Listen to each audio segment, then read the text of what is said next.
Spring is here, and as always, the Parks Department is ready for the season. Parks Director John Messenger and Allyson Morton join us for episode 206 of the pod to share details on this year's Easter egg hunt, as well as updates on additions throughout the city's parks network.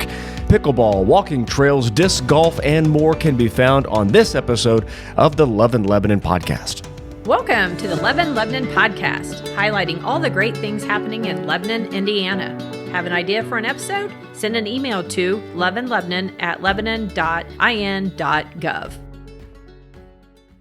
Hey everybody, welcome to episode 206 of the Love in Lebanon podcast. Joe LePage, the City of Lebanon Communications Community Development Director here. Spring, we are in full bloom, pun intended, and so why not check in with our friends at the Parks Department? We've got John Messenger, he's the Parks Director, and Allyson Morton, the Programs Director. Guys, thanks for being here for episode 206. Thanks for having us. Yes, Joe, thanks for having us. Exciting time or knowing stress is coming time as spring is now in full spring? Both. No, we're prepped. We're ready to rock and roll. Yep. So you went from kind of being shut in, as we all have, with the colder temperatures, things like that, to getting the mowers back out and getting the maintenance ready to go, and the guys are getting geared up to be able to do that, guys and gals ready to help maintain our parks and keep them beautiful.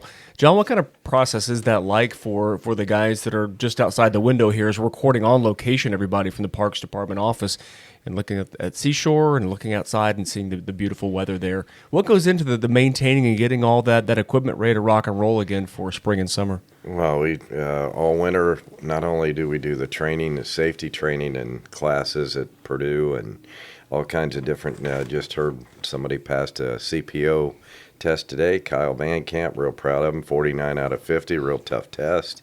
But that preparation first for the safety and taking care of all the responsibilities there. But yeah, we have we tear all the mowers and all the equipment down, put it back together, touch-ups, things like that, which allows us to get out and rock and roll.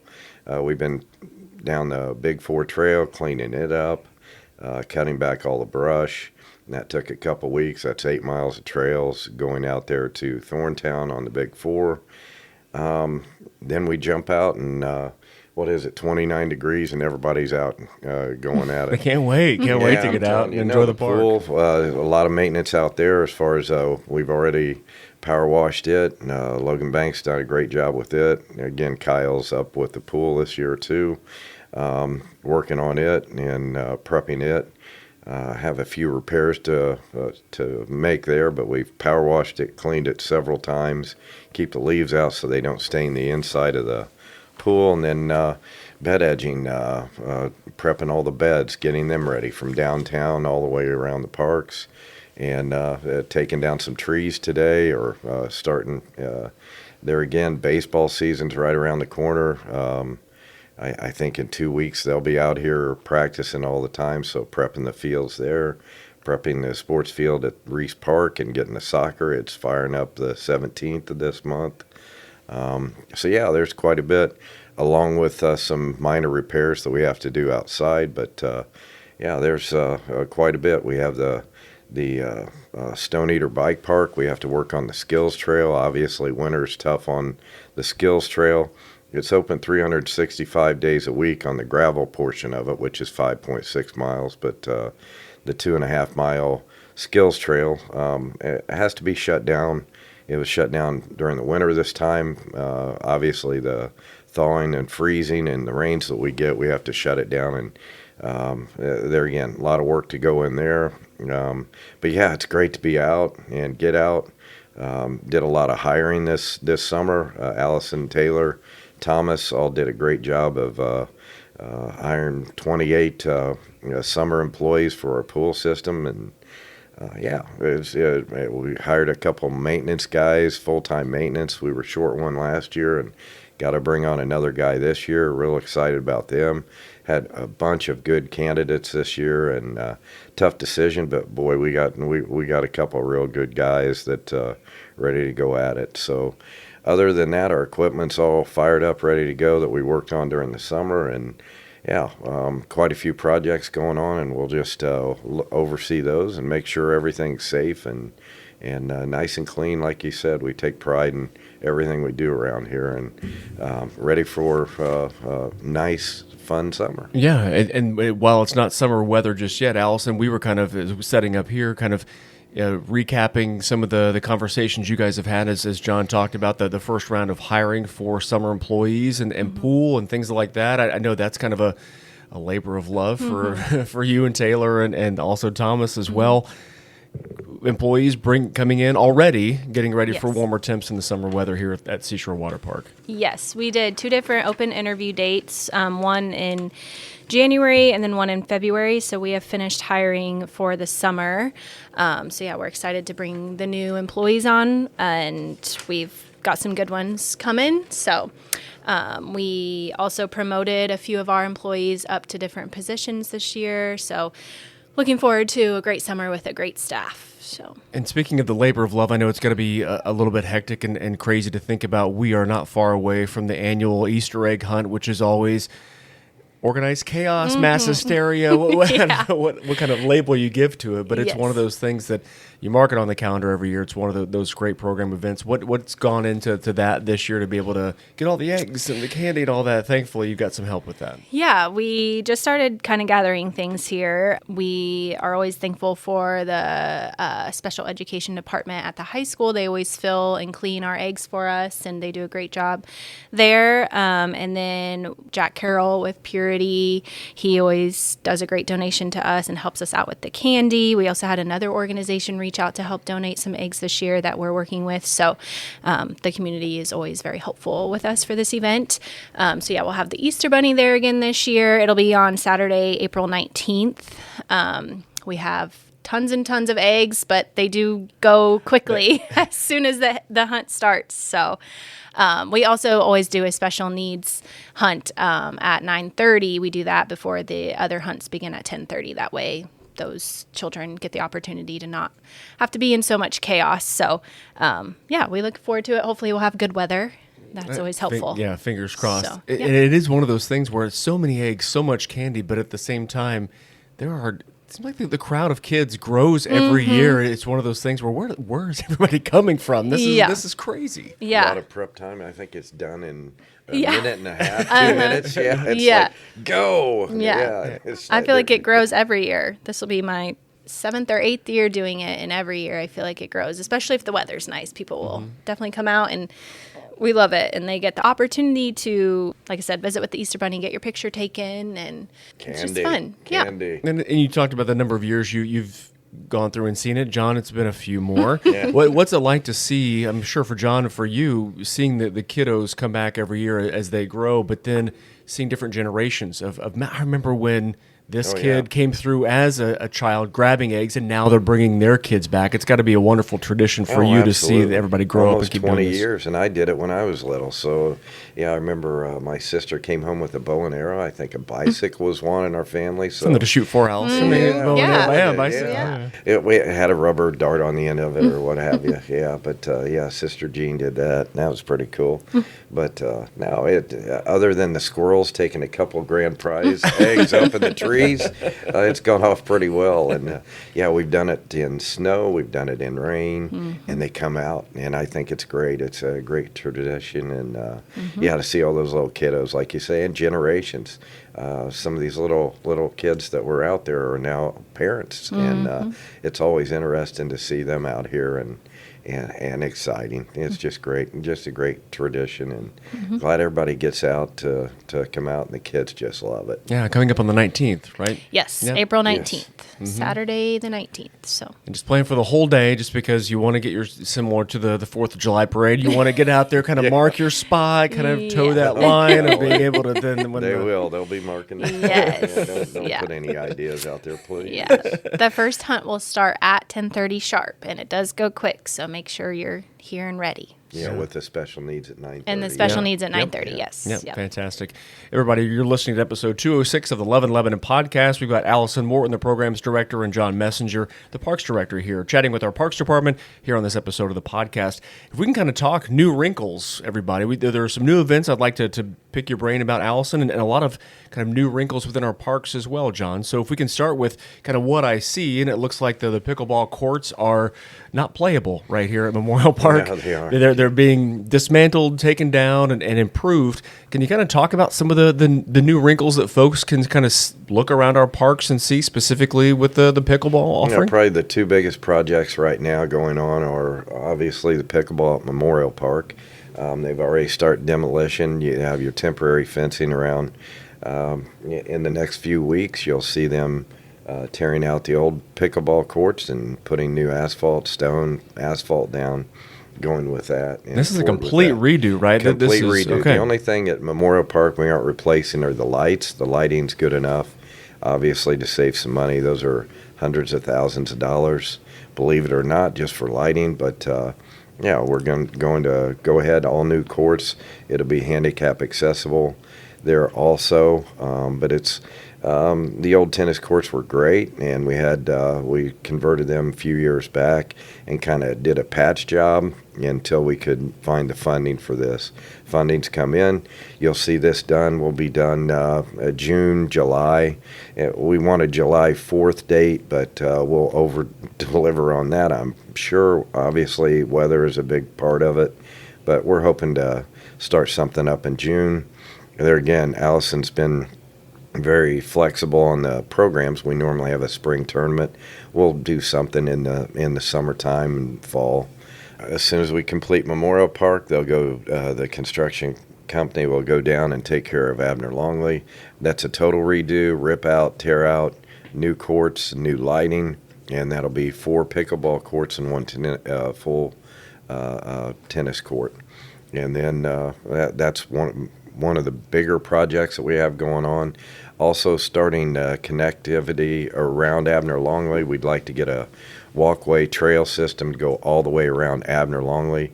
That's 75-acre park. We already have the big 4 that is attached to it. Just on the north side over by, everybody knows Timmons and Seed right there. We're going to extend it along the side of the practice football field. That work will start here soon. Obviously, with the weather breaking, Global Contracting is doing it, and they're going to put a trail, and that'll be the first start of our trail system that we have going around. So we have a walking trail similar to a Memorial Park, which will be outstanding. Obviously, we have 19 acres of a wooded area that'll encapture and go through there with a 3.5-acre pond on it. Pretty excited about that. We have lighting. The lighting's already been purchased. We'll throw some security, safety lighting like we have similar to Memorial Park, and it'll be going up. Those have already been delivered. We'll just have to install once the start of this trail system's going. Well, I purchased a property just recently, 313 Beck Street. As far as that, it's already pretty well demolished now. The homeowners wanted to move out of there, and we appreciate them reaching out to the park system and through the city. We have park impact fees that we started about, I don't know, 3, 4, 5 years ago. Have quite a bit of monies. You can't do any maintenance repair with it. You have to either purchase new property or put new things in the park. For that, I can't even think what I'm saying here. But as far as that, they can't go for any maintenance projects. So that was something we could use those monies for. That'll help our entrance and also this connectivity with all our trail system. That's just part of it. We have the restroom enclosures. We've done quite a few of them. We've got the Stone Eater Bike Park completed. We have the trailhead on Ralston that's completed. Also starting the dog park. That one should be completed here soon. They've started that work. Next, they'll go over to the hot pond. Reese Park is already completed too. So those are portalettes are great, but it's nice to have little enclosures similar to downtown. Just a better look than those yellow or blue or orange or whatever they are. And been well received. But those are just a few of the things that are being worked on and looked at now. We're still looking for property. Obviously, with the growth that Lebanon's experiencing, that's always something that we have on our radar. So anybody that's connected to the park or anything like down at Abner Longley, we reach out to us like the people on Beck Street did, and we appreciate that because somehow we hopefully can work it out, and nothing's better. That's the only way we can grow that park down there. And obviously looking at different properties around the county to see if we can expand our park system. Yeah, and if we can kind of talk about Abner Longley Park specifically, and everybody what John's talking about there, it's such a difficult and a challenging exit and entrance there on Beck as you're trying to get to the splash pad, or you want to take the kids sledding and go to the football field. It's a really tough turn and all that. And so you're saying that the demolition that's taking place is going to help alleviate some of that and getting in and out? In and out of there. And it'll be nice to have that. I just appreciate them reaching out to us. And unfortunately, we had to take their family home down, but they were well aware prior to the purchase that, hey, here's what we're going to do with the property. So they were okay with it and on board with it. Gotcha. Always want everybody on board with what we're doing here. And there again, they reached out to us, and very, very pleased they did. We have disc golf that's also established. We have 18-hole course down there this spring and part into summer.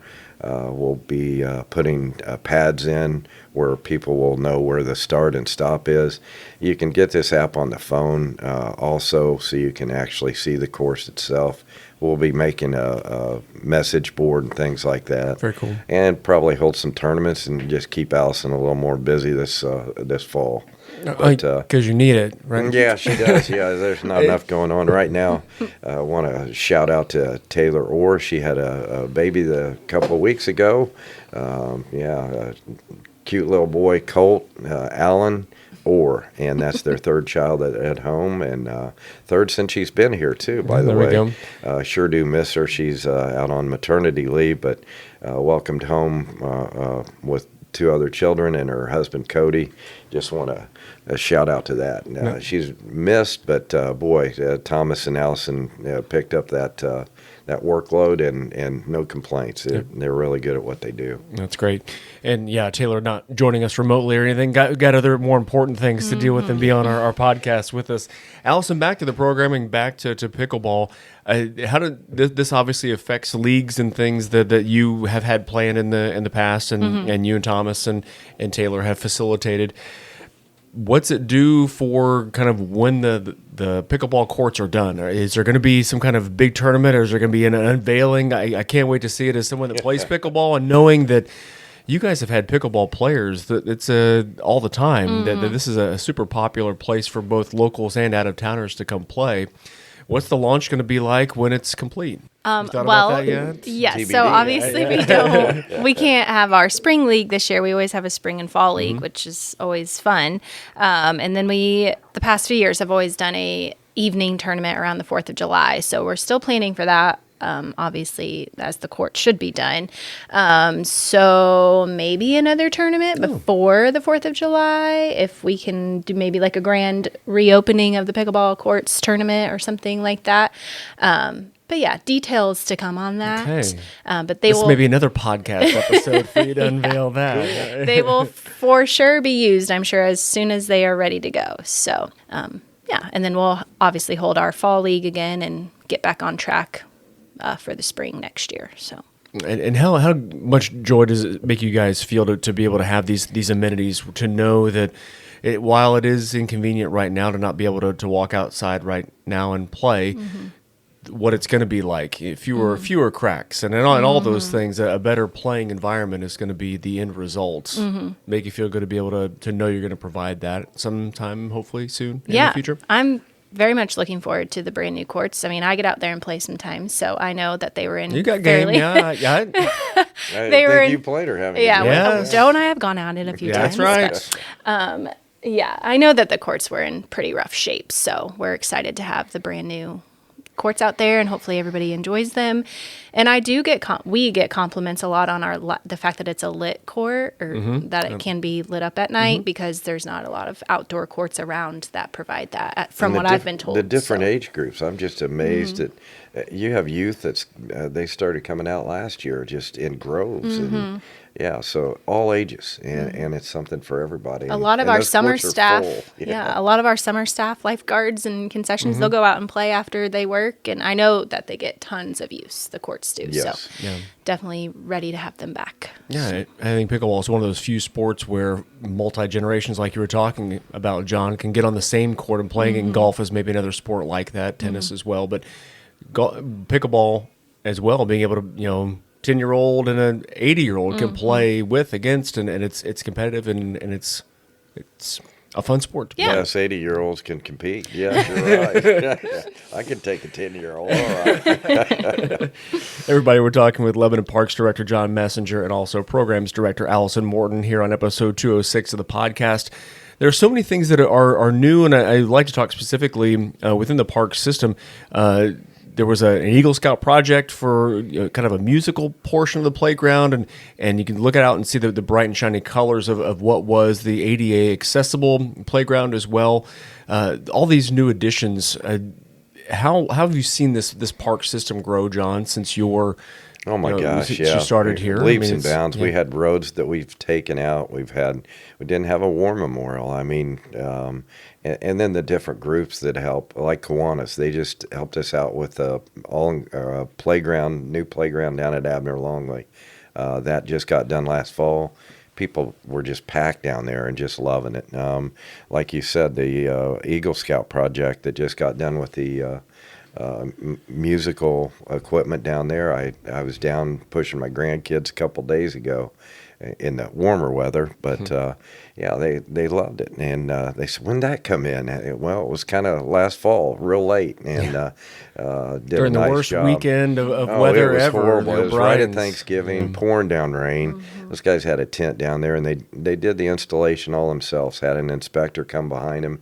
Said they did an outstanding job. So really, really appreciative of that. But yeah, we've made leaps and bounds, and the splash pad wasn't there. Disc golf. I mean, there's so many different.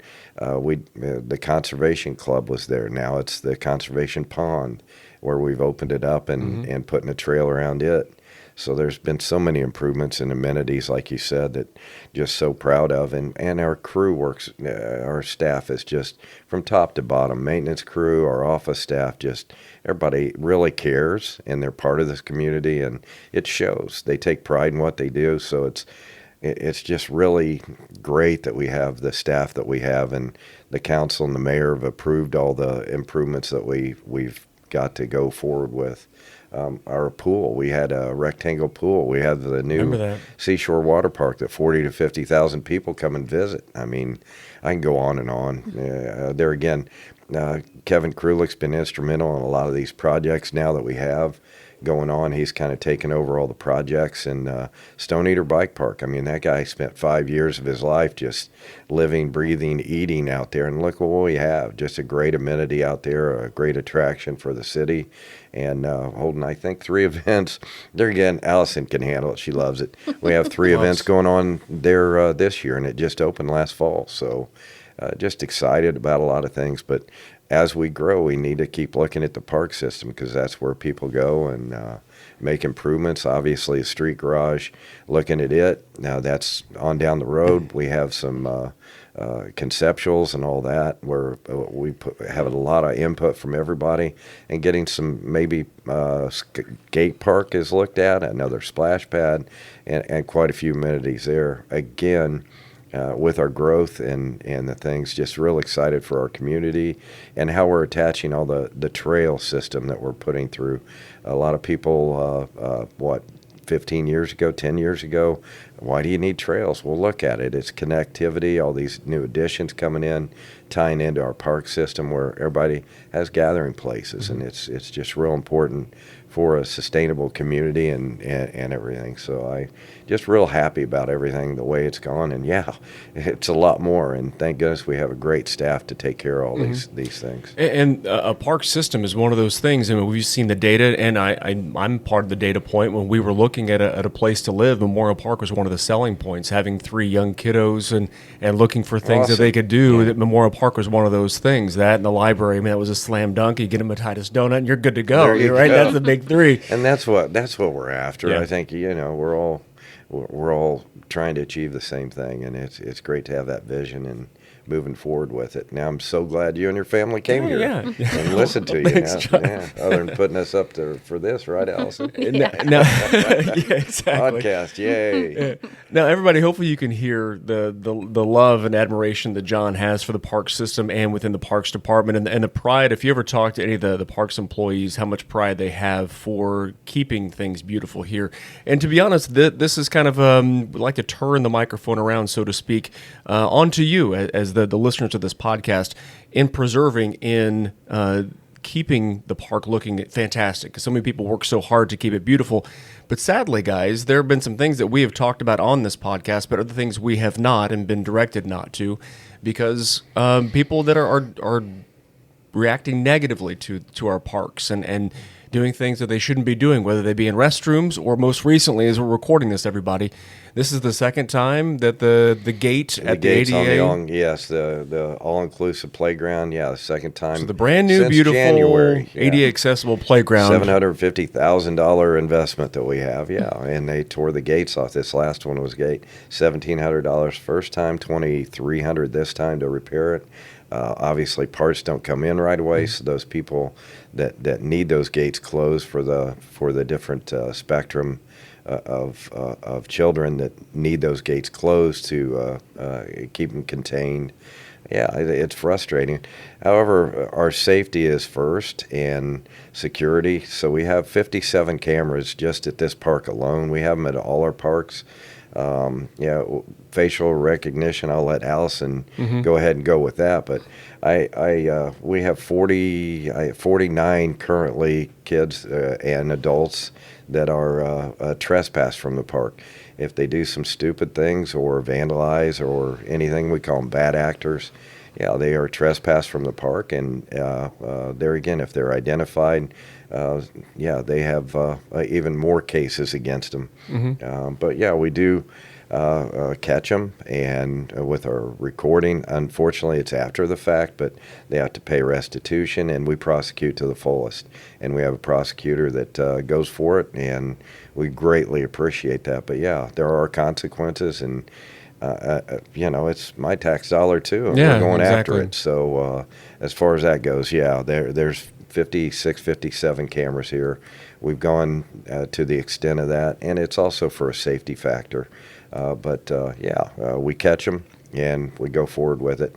Depending on the different types, some can do community service and get an okay to come back in, but right now 49 of them cannot come into the park system, and that's any park. Even if it's at one park, you're banned from all of them. Yeah, and we're not sharing this, and everybody. I hate to do that. Yeah, and we're not sharing this to say Big Brother's watching or to any way like put it on you. But at the same time, we are putting it on members of the public. If you see someone mistreating our parks that we all appreciate so much, we'd love for your help in being able to contact somebody, or just know that there are consequences to these things, and some of the ones where they're honestly too disgusting to talk about. That John and I, before we've hit record, it's been restroom conversation and not good, or especially around lunchtime. If you listen to this podcast, everybody, but this is just kind of an FYI. Allison, if you can kind of talk about the technology.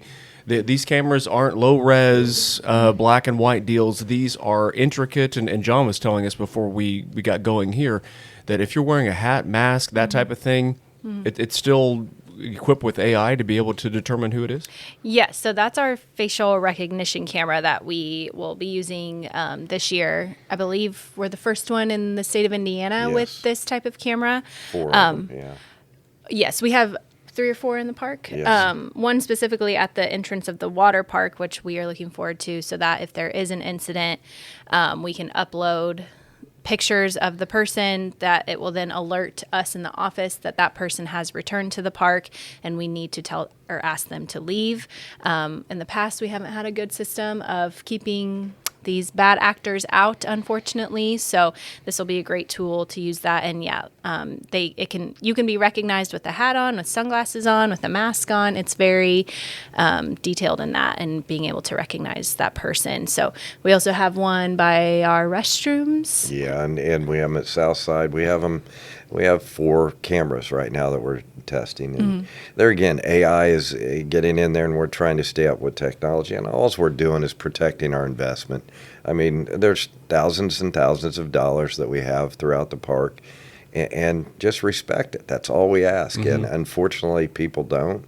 So we have to go forward with that. And no, we're not, looking to kick anybody out of the park. And like you said, Big Brother watching all the time. It's just for protecting our investment. A lot of hard work goes into it and a lot of dollars, and we're just protecting that. But yeah, with AI, this is a whole new ball game that we're getting into. This is the first step of it, I guess, with this facial recognition. And like Allyson and Taylor have done a great job, and Thomas, all getting a lot of training on it, tying in with the sheriff's department, the police department, to find out and download some of those bad actors.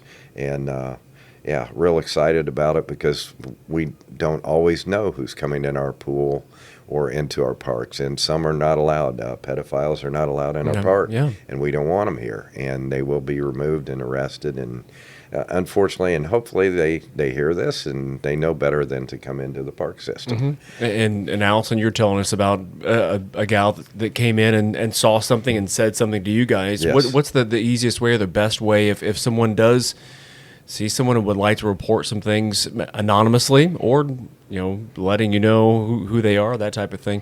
What's the best course of action for them? 911.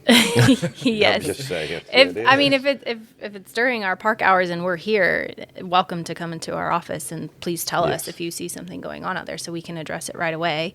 That does happen frequently over the summer. People will come let us know, and that's the best way for us to address it. But yes, if we are not here during office hours, obviously you can call the police. You can call our office and leave us a voicemail so that we can hear it when we're back in. Any information, just any way of communicating the information. Yeah, depending on the severity. Great. Absolutely, yeah. But we do like the police, and they're so helpful. They're here lickety-split. They're here quick. And they take pride also in everything. And yes, they're very busy and hate to distract them, but in the same token, if there's something going on that shouldn't be going on, they want to know about it. And they're very good partners, all of them. And greatly appreciate it. But if it's something minor, you go ahead and call us, leave a message. But something else, 911. I get several calls, and did you call the police? No. It's like, okay, I'll call them and I'll meet them down there. Okay, there you go. But that's fine. And if you have my number, call it too. So there you go. And we're not wanting to end the podcast on a down note, everybody. And so we'd love to kind of wrap things up here with an invitation for you, the listener, to be able to check out the Great Parks website that you guys have. So we kind of scratched the surface, Allyson, with some of the programming and the pool and Easter, that type of thing. That is just like the tip of the iceberg for what you guys have. I mean, all the way down to shelter rentals and things like that, booking a pool party. The website pretty easy to find and to navigate and be able to kind of see how you can enjoy our park system. Yes. We technically have 2 different websites, but they are connected together. So you could go to LebanonParks.org or SeashoreWaterPark.org, and you can find, obviously, everything on the seashore side would be under Seashore, everything park side would be under Parks, but yes, you can find all of the ways you can rent our shelters, all of our programming information, how to buy a pool pass, all of our pricing for the pool and hours for the pool. So it's all out there online, very easily accessible. Yeah, so if you want to see more information about the Easter egg hunt, or you want to see pool hours, it's right there on the site, and then be able to plan your yearly calendar, dad's, daughters, mom's, son. I mean, all those things are there, and it's wonderful. Allyson, John, appreciate you being here on the podcast. Really, really appreciate it. Thanks for the Thanks, perspective. Joe. No, Thank greatly you. appreciate Thanks for it. having us. And 3 IU fans sitting down talking Oh, about man, that. come That's on, another baby. podcast, Yeah, everybody. yeah. About Go the- Hoosiers. Okay, we're in the minority with, I think, Yeah. our city employee Maybe. list, a but lot hey, of boiler up there, isn't there? yeah, not on this But, podcast. yeah, we but, own it. It's all right. whether it's cream and crimson or gold and black, everybody, we appreciate you listening to this episode of the podcast. More episodes coming your way. Take care.